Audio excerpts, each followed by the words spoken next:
Order ka ng grocery, buwan na lang dito. And then, dadalhin mo rin sa taas. So, magbabayad ka.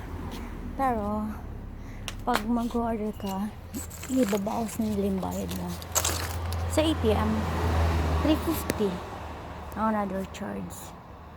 So, minsan, mas maganda na ikaw na lang bibili ng sarili mo. Punta ka direkta sa supermarket, tapos mag-autobus ka na lang. Pero mas maganda kung may trabaho ka, mas maganda yung mag-order ka na lang para sure na yung quality ng ano mo, ikaw pipili, ganon.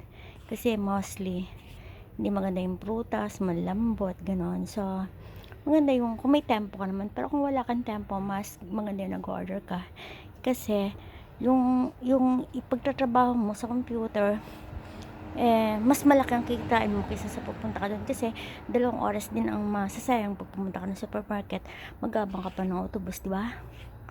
So, ciao ciao.